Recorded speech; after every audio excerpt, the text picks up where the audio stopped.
Salutations mes amis. Aujourd'hui, ma chère épouse Nancy et moi allons parler d'une chose que tout le monde aime recevoir, je pense, les dons. Que ce soit pour un anniversaire ou une autre occasion spéciale, je pense que nous aimons tous recevoir quelque chose de spécial, surtout de la part d'une personne que nous aimons. En fait, plus important encore que le don lui-même, aussi merveilleux soit-il, c'est la personne qui a pris le temps et l'effort de préparer et d'offrir le don.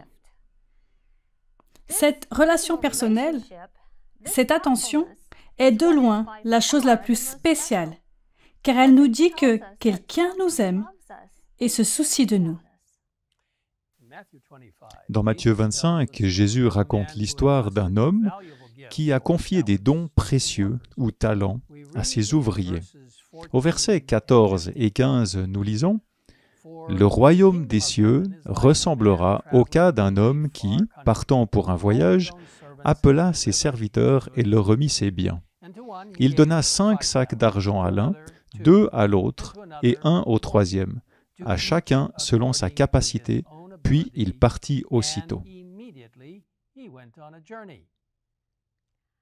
Les versets 16 à 18 continuent en disant « Celui qui avait reçu les 5 sacs d'argent s'en alla travailler avec eux et gagna 5 autres sacs d'argent. De même, celui qui avait reçu les 2 sacs d'argent en gagna 2 autres. Celui qui n'en avait reçu qu'un alla creuser un trou dans la terre et cacha l'argent de son maître. »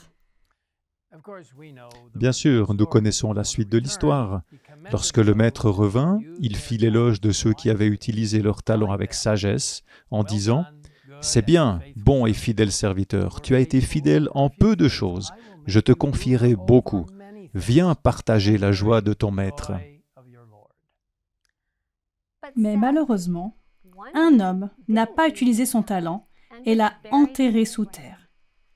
Et pire encore, il a blâmé l'homme qui lui avait donné le talent, en lui disant « Je savais que tu es un homme dur. Tu moissonnes où tu n'as pas semé, et tu récoltes où tu n'as pas planté. » Remarquons pour un instant qu'il n'a pas été demandé à ces travailleurs de faire leur travail sans aucune ressource. On ne leur a pas demandé de faire des briques sans paille, comme le cruel Pharaon l'a demandé aux esclaves égyptiens, comme nous pouvons le lire dans Exode 5 au verset 7. Non, ces serviteurs ont reçu les ressources dont ils avaient besoin pour faire le travail qui leur était demandé, et ceux qui les ont utilisés avec sagesse ont été richement récompensés. Comme il est bon que Dieu donne à chacun de nous des dons ou des talents à utiliser pour lui. Et il montre son grand amour pour nous en nous donnant ces dons afin que nous ayons la joie d'atteindre les autres pour lui. Et il n'y a pas de plus grande joie que de voir quelqu'un répondre à l'incitation du Saint-Esprit lorsqu'il travaille à travers nous. Il a donné à chacun de nous ce dont nous avons besoin pour accomplir le travail auquel il nous a appelés. Nous le lisons dans la croyance fondamentale numéro 17 des Adventistes du 7e jour.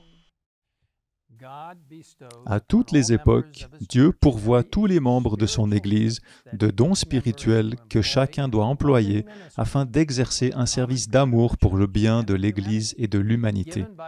Accordés par l'intermédiaire du Saint-Esprit qui les distribue à chacun, en particulier comme il le veut, les dons mettent à la disposition de l'Église toutes les compétences et les ministères nécessaires à l'accomplissement de sa mission divine. D'après les Écritures, ces dons peuvent s'exercer dans le domaine de la foi, de la guérison, de la prophétie, de la prédication, de l'enseignement, de l'administration, de la réconciliation, de la compassion et du service d'amour désintéressé pour le soutien et l'encouragement d'autrui. Certains sont appelés par Dieu et qualifiés par le Saint-Esprit pour remplir des fonctions reconnues par l'Église. Pasteurs, évangélistes et enseignants, ministères particulièrement nécessaires pour former les membres en vue du service, pour développer la maturité spirituelle de l'Église et maintenir l'unité de la foi et de la connaissance de Dieu.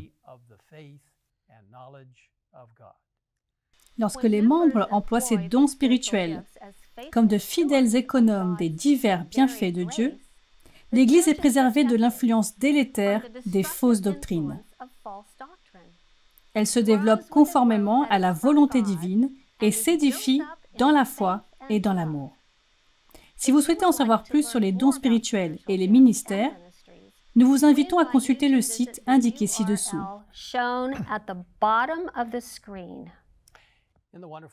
Dans le merveilleux livre Les paraboles de Jésus, Ellen White nous rappelle que les talents que le Seigneur a confiés à son Église représentent avant tout les dons et les grâces que lui communique le Saint-Esprit.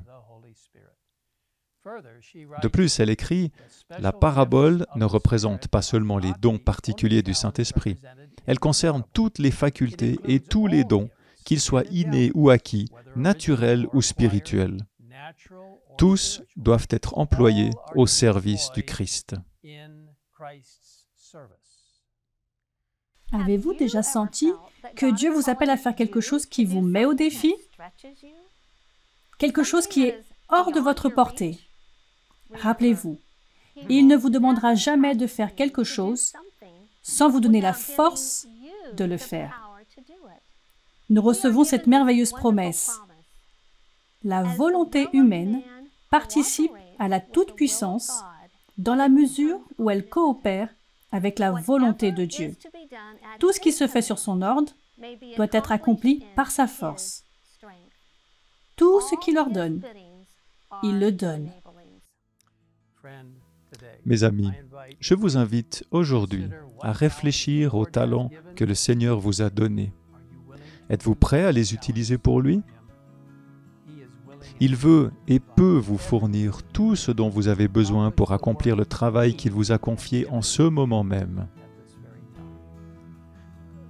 Faisons une pause maintenant pour nous consacrer à lui dans la prière avec les talents qu'il nous a donnés. Père Céleste, nous te remercions pour les nombreux dons que tu nous as accordés. Chacun d'entre nous a reçu des talents et des dons à utiliser à ton service. Seigneur, nous te demandons de bénir chaque homme et chaque femme, chaque enfant, chaque jeune, chaque personne, quel que soit son âge, pour qu'elle réalise qu'elle est précieuse et importante et que tu souhaites magnifier et multiplier les talents que tu lui as donnés. Nous nous confions entre tes mains. Merci de nous avoir écoutés et de nous donner l'occasion de te consacrer à nouveau notre temps, nos talents et nos compétences, alors que nous voyons approcher le retour de Jésus. Nous le demandons au nom du Christ. Amen. In Christ's name we ask it. Amen.